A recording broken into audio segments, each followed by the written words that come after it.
You're listening to the Food Systems podcast brought to you by the Forum for the Future of Agriculture. Hello everyone, I'm Alex Turk. In today's podcast, we're going to be talking about tomorrow with Dave Hughes. Dave's Future Lens is powered by 30 years in agricultural technology research with Syngenta, thinking about how to grow the high quality food we need sustainably. Dave, welcome. Thank you. Now, for the last half of the 3 decades that you've been working in this area, the past 15 years, you've been head of technology identification and evaluation for crop protection, a role based in the UK that focuses not only on innovation and collaboration, but also on technology scouting and foresight. Now, the Forum has the word future in its title. And Dave, you've in fact described yourself as a creature of the future. Now, I know you trained as a chemist, started life at Syngenta, or Zeneca as it was at the time, in that role in chemistry before pivoting to a role in biology, and then onto your current role. So talk us through what qualifies you for the job. Yes, a creature of the future. So I spend a lot of my time thinking about what the future might be like. One of our challenges is that it takes a long time to develop new agricultural technology. So what we're working on today in research won't hit the market for many years, maybe a decade or more. By which point, of course, the world will be a different place. But different in what ways? Different how? Now, obviously, there are an almost infinite number of things that might possibly happen. So trying to predict the future is hopeless, it's futile. But if you can actually think about the plausible range of possible potential futures, you might be able to identify actions you can take in the present that will influence the future, making more desirable futures more likely to happen and less desirable futures less likely. So this is what it's all about, really. It's trying to influence the future rather than to predict it. So what you can do, you can try to spot things like signals of change and bundle them together and extrapolate them forward to come up with plausible future scenarios. And that's all great. But you have to recognize that whatever you come up with is going to be biased by your own personal perspective. So for me, my perspective is influenced by, well, first of all, the food security challenge. So how do we produce the food that we need in the most environmentally sustainable way possible against a backdrop of accelerating change? Because as a society, if we don't get that right, I don't think much else matters, quite frankly. And if you add into that 40 years of scientific training, 30 years of experience in research and development at the world's biggest agricultural technology corporation, then that really shapes the lens through which I'm looking. Now, how do you look for innovative solutions? And can you paint a picture of what you spend your day doing? Yeah, well, to be honest, there's so much fantastic innovation happening out there. We don't actually have to look too hard to find some really good examples.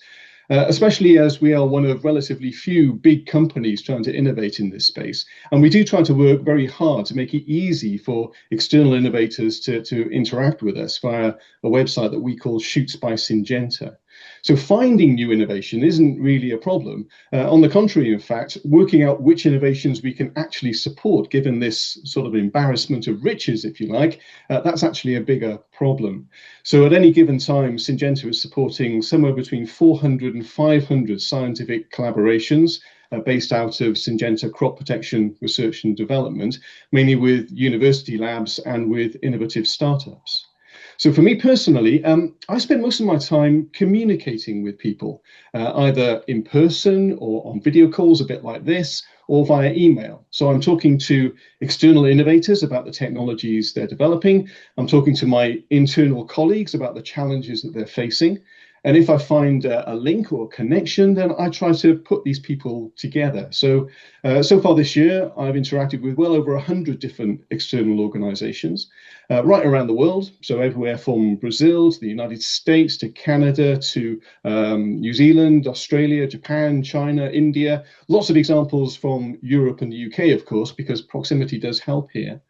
And we've been talking about all sorts of different technologies, everything from how to stop birds from consuming seeds that have been planted in the field to how to stop or how to recognize microbial contamination of our formulations in our manufacturing plants, all the way through to novel ways of improving the fertility of soil in agricultural fields. And of course, lots and lots of artificial intelligence.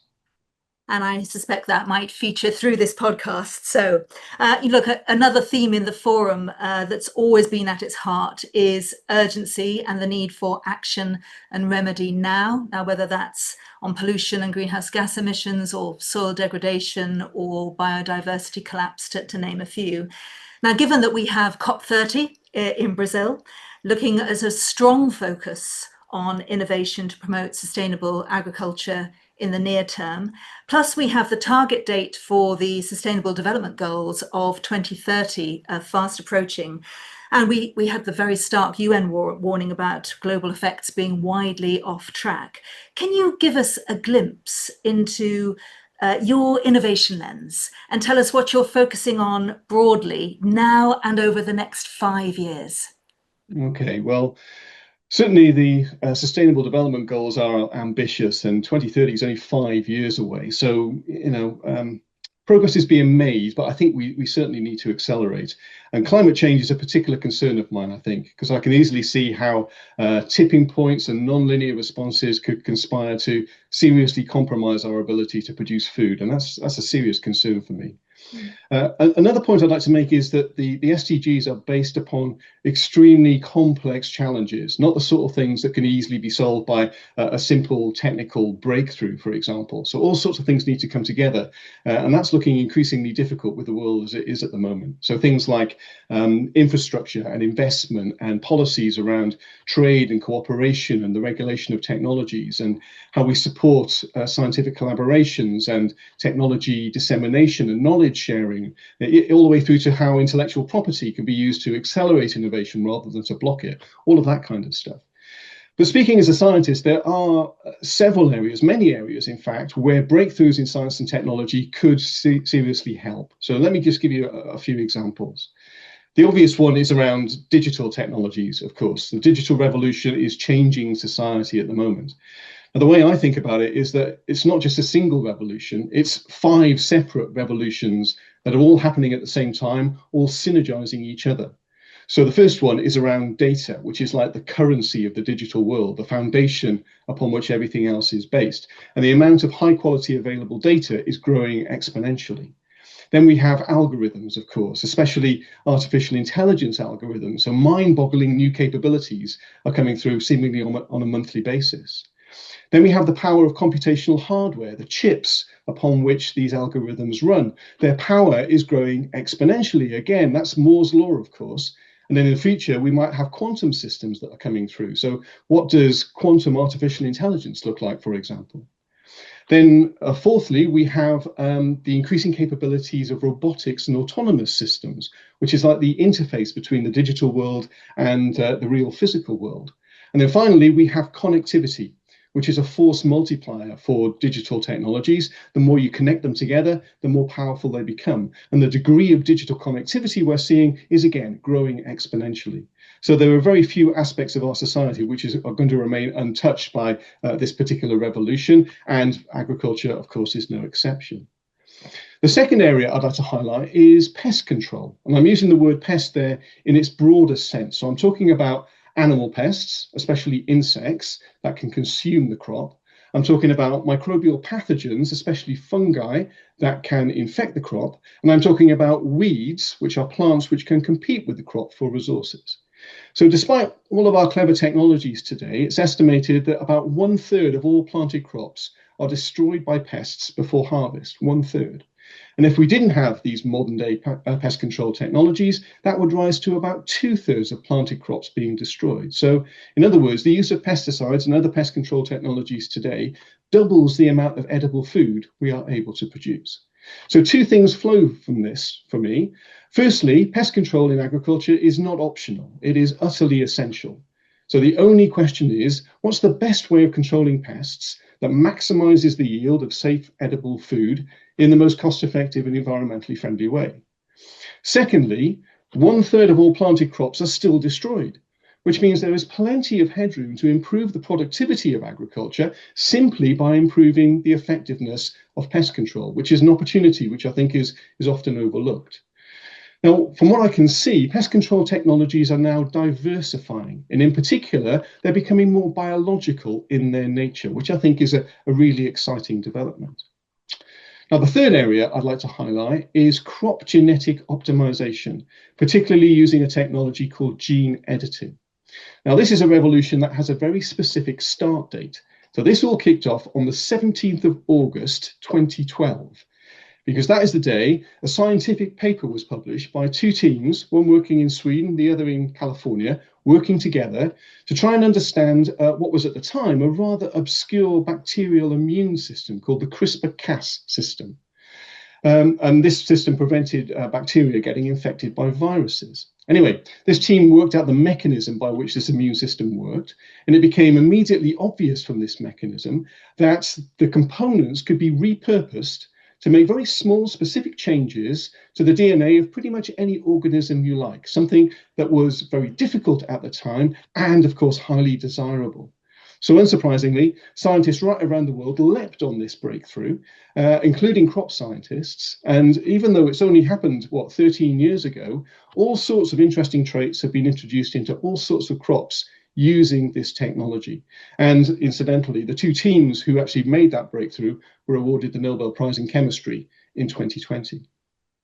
So interesting. And of course, that's only just getting started, as you say. So look, let's delve into these a little bit more. I mean, you mentioned the three broad areas where we see disruptive technology opportunities and the chance for change and progress. And so if we first return to digital, AI, robotics, now we know about pattern matching across a huge amount of data with the likes of ChatGPT. And we've also had robots working on Hurricane Melissa, picking up data to track and understand what's happening. You're literally in the eye of the storm as it passed through the Caribbean. So how do digital technologies translate into the world of chemistry and agricultural technology? And how exciting is the progress here? Well, okay, so digital technologies can help make farming more efficient, more precise, and more sustainable. So we can collect data from sensors within the field and from images taken of the field by drones or maybe even satellites. And all of that information can be integrated together, analyzed by AI systems to enable the farmer to understand what's going on in the field at unprecedented levels of both spatial and temporal resolution. And then different AI systems can be used to advise the farmer on what can be done for the best.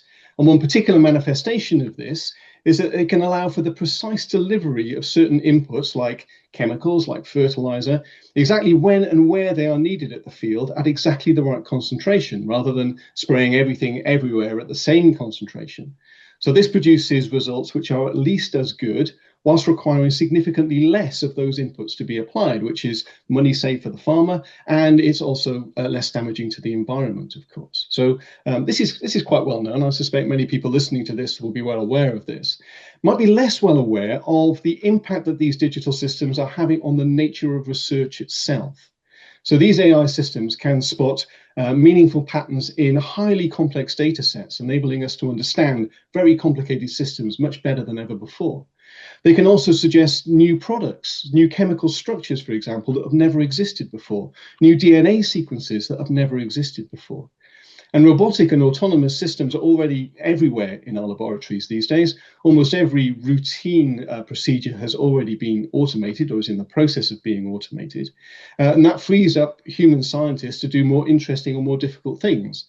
So, for example, fiddly tasks that require higher levels of dexterity that robots can manage at the moment, or relationship-based tasks that require true empathy that machines will almost never be able to achieve, or maybe even creative tasks that require leaps of understanding beyond the bounds of a training set, that kind of thing. So don't get me wrong, AI is fantastic and it's changing the world, but it's not magic, right?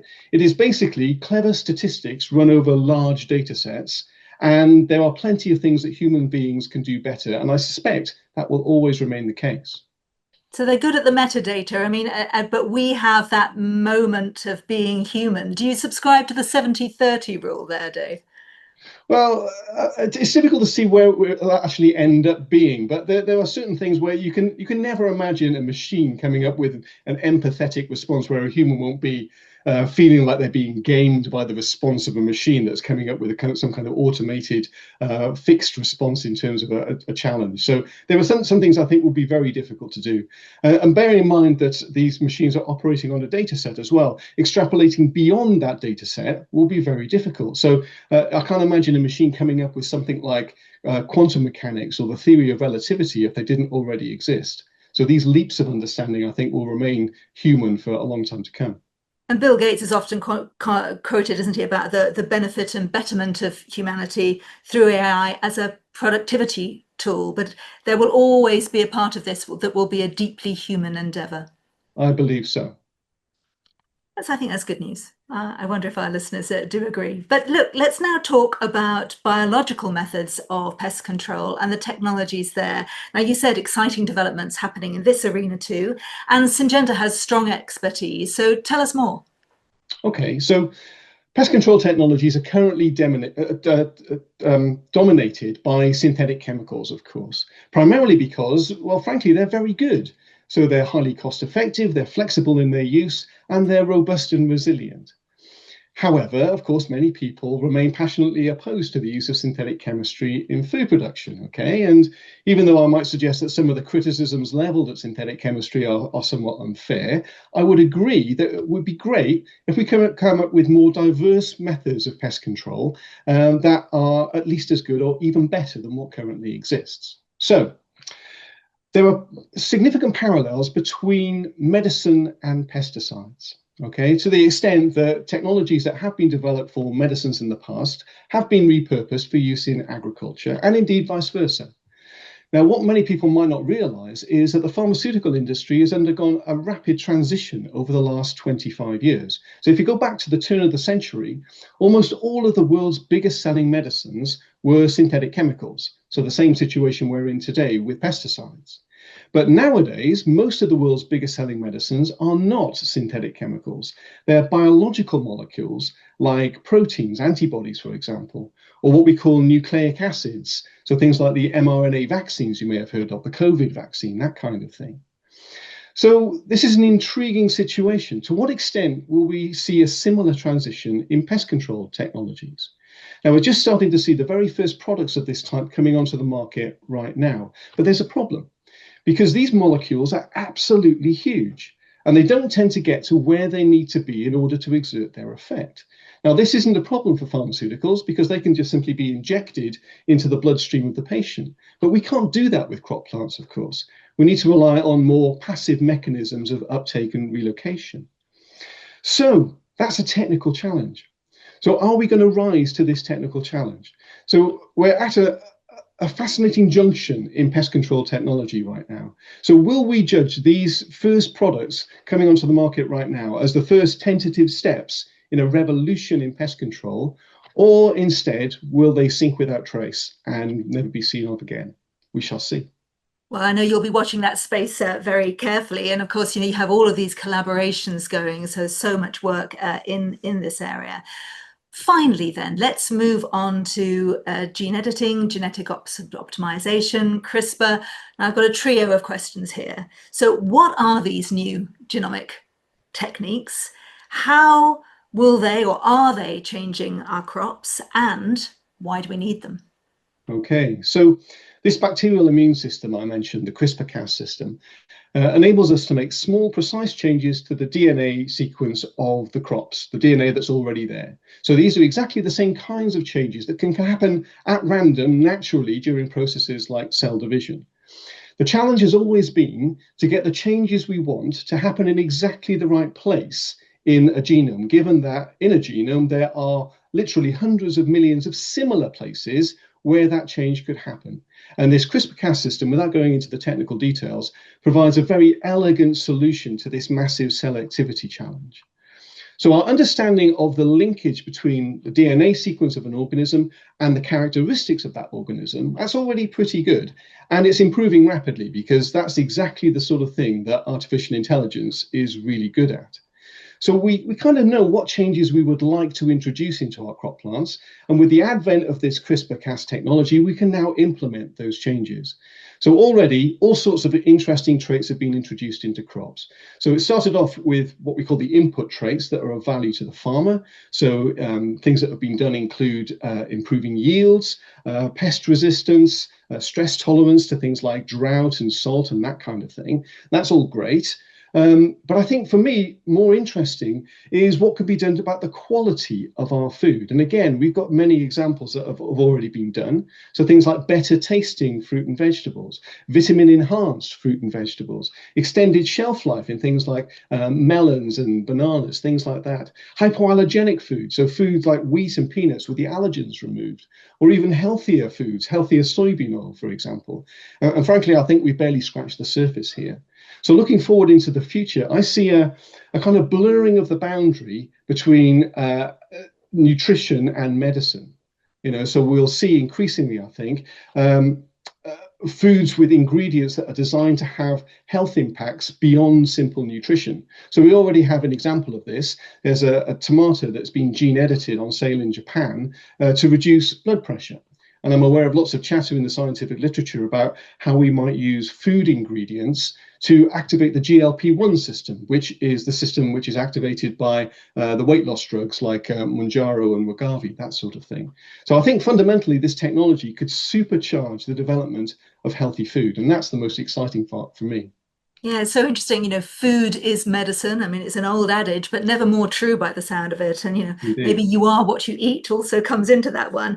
But, you mentioned also it being slightly unfair thinking about synthetic chemicals in food production. You mentioned that earlier. And I suppose we must address the trend of traditionalism in food production. And you said it is slightly unfair, Dave, that will society embrace and adopt the concept of food tech in the same way that we do medical advancements? Yeah, I think it's really interesting. It does seem to me that we tend to value traditionalism over innovation when it comes to food and farming. It seems like we want to eat the food that our grandparents cooked for us, produced in the same way, because there was this impression that food back then tasted better and it was more wholesome and farming was less impactful, all of that kind of stuff. However, for me, none of that is actually true. This is a prime example of what's known as the golden age fallacy, which suggests that the past was somehow better than the present. But objectively, I don't think any of that stands up to scrutiny. The quality of our food is much better today than it was, say, 100 years ago. Food is much safer to eat today than it was 100 years ago. And if farming was less impactful back then, it was because the scale of food production is much smaller than it needs to be today. Back in the 1920s, the population was only a quarter of what it is today. So if we had to feed a population of 8 billion people using the technologies available in the 1920s, that would be an environmental disaster, in my opinion. And besides, can you imagine making these same kind of arguments in any other aspect of our lives? Could you imagine suggesting that we should undergo things like dentistry or surgery as they were practiced in the 1920s? Or would you like to go back to medicines as they were in the pre-antibiotic era? Even simple things like, consumer products like shampoo or toothpaste, that kind of thing, or communication technologies or transport technologies or entertainment, Innovation has fundamentally, dramatically improved almost every aspect of our lives over the last 100 years or so. And yet it seems we remain fixated on turning the clock back on our food system. I don't think that makes any sense at all. I can hear the passion, and I suppose nostalgia in small doses, otherwise regressive impulses may kick in. Why, can I ask you now, is it so important why is all of it important from a geo-economic standpoint? So many people listening and watching our podcast will have a European focus. And with the cuts in the CAP, is innovation the way that we must move to defend budgets and do more with less in all senses of that expression?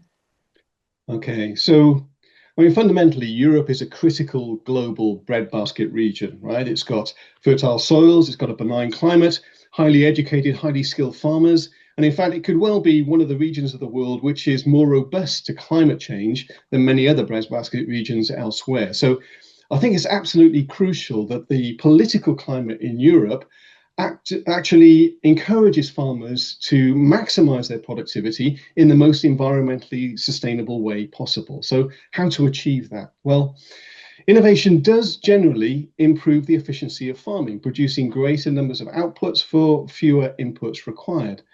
And it also tends to improve the quality and safety of our food as well, and reduce the negative impacts on the system. To state the obvious, newer products are almost always better in some way than older products. If that wasn't true, then what's the point in developing newer products after all?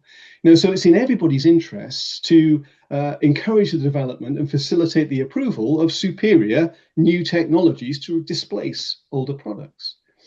And I think it's also important to allow farmers access to the greatest range possible of good technologies from which they can choose when deciding on the best way to produce a particular crop, because that encourages diversity within our production systems, and that makes those systems more robust and resilient.